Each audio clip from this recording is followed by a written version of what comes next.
رمضان المبارک میں جہاں اللہ تعالیٰ نے ہمیں روزوں کی توفیق عطا فرمائی ہوئی ہے، تراویح پڑھ رہے ہیں، ایک اہم ترین عبادت اس مہینے میں صدقہ و خیرات ہے۔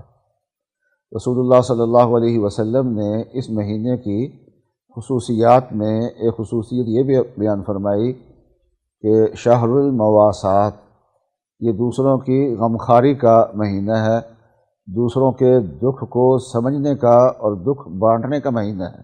رسول اللہ صلی اللہ علیہ وسلم نے ایک مرتبہ ارشاد فرمایا کہ سب سے زیادہ سخی اللہ تعالیٰ ہے، اور اللہ تعالیٰ کے بعد پھر سب سے زیادہ سخی میں ہوں۔ آپ تو ساری زندگی ہی سخی رہتے تھے، لیکن صحابہ کرام فرماتے ہیں کہ رمضان المبارک میں حضرت صلی اللہ علیہ وسلم کی سخاوت تیز ہواؤں سے بھی زیادہ ہو جایا کرتی تھی۔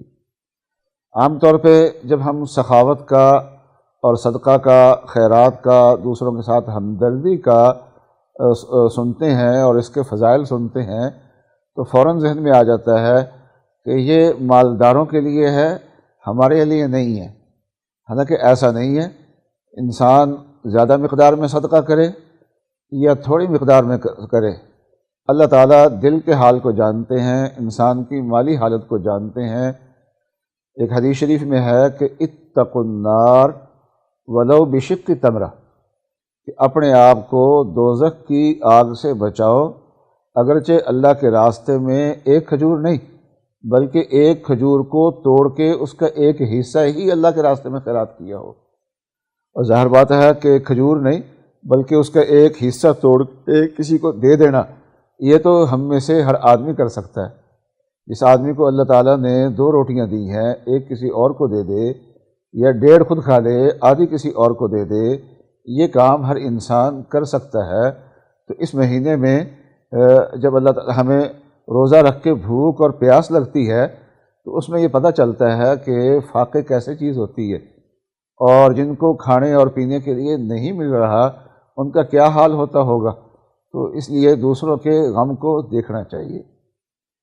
اور حضرت صلی اللہ علیہ وسلم کے زمانے میں عید جو منائی جاتی تھی تو اس کا طریقہ یہ ہوتا تھا کہ گھر میں جو اچھے کپڑے ہیں وہ پہن لیے جائیں۔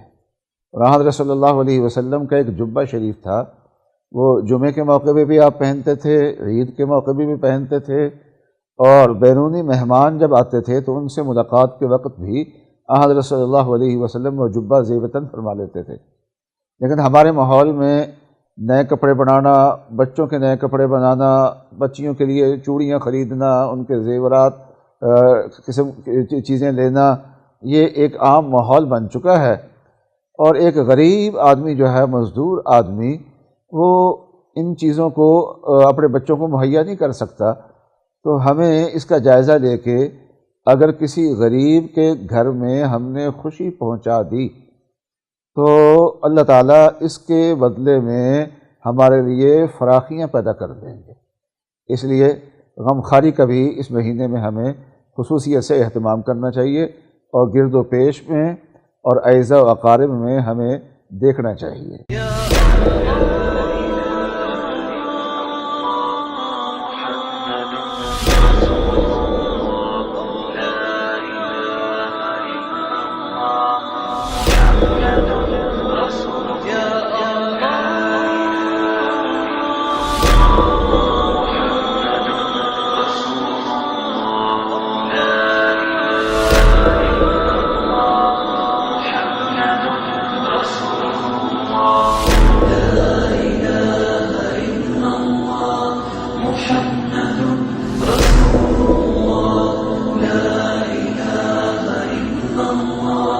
محمد